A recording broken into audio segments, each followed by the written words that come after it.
Di tengah masalah ujian nasional yang molor dan simpang siurnya mekanisme pembatasan subsidi BBM, Presiden Susilo Bambang Yudhoyono justru menggelar konferensi pers terkait Partai Demokrat.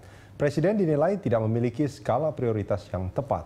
Konferensi pers Presiden juga dinilai tidak elok karena bertempat di Istana Negara yang seharusnya diprioritaskan untuk kepentingan negara. Benarkah Presiden sudah tidak fokus dengan tugas kenegaraan jelang pemilu 2014? Atau memang Presiden hanya bergerak cepat jika isunya terkait kepentingan pribadi dan partainya? Untuk membahas hal itu telah hadir di studio pengamat komunikasi politik Gun Gun Herianto, dan nanti kita akan menunggu kedatangan politisi dari Partai Demokrat, Ruhut Sitompul. Mas Gun Gun, langsung saja, Presiden berbicara tentang partai di istana. Apa yang ada di benak Anda pertama kali?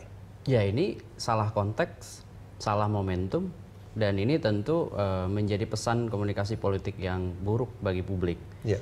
Karena ini semacam mengkonfirmasi apa yang sebetulnya dia sudah sedari awal kasih catatan untuk publik. Bahwa pada saat dia, kan waktu dia menjadi ketum, dia declare ke publik bahwa tidak akan ada konflik of interest antara jabatan dia sebagai presiden dan jabatan dia sebagai ketum. Artinya dia bisa membagi antara area partai dan area urusan kepemerintahan dan kenegaraan.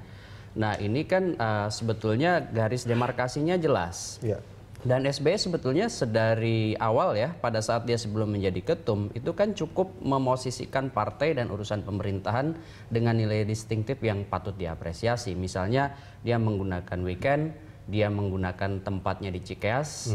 Tetapi kemudian memang muncul semacam kekhawatiran termasuk dari saya dan banyak sekali pengamat juga, bahwa satu hal yang patut kemudian disangsikan adalah Pak SBY bukan hanya piawai membangun kesadaran diskursif, tetapi punya titik lemah dalam membangun kesadaran praktis. Ini yang Mas Rudi saya ingin ulas, bahwa kesadaran berwacana, berpidato itu kan semua hal yang kemudian SBY ceritakan kepada publik di front stage, ya, di panggung depan, itu nyaris kalau dari kacamata komunikasi politik itu runtut, sistematis, dan cenderung kemudian meninabobokan. Tetapi dalam real politik kan kita bisa lihat bahwa Pak SBY menjadi ketum kan belum begitu lama. Tetapi kemudian peristiwa pidato tentang Yeni Wahid itu semacam mengkonfirmasi kegunaan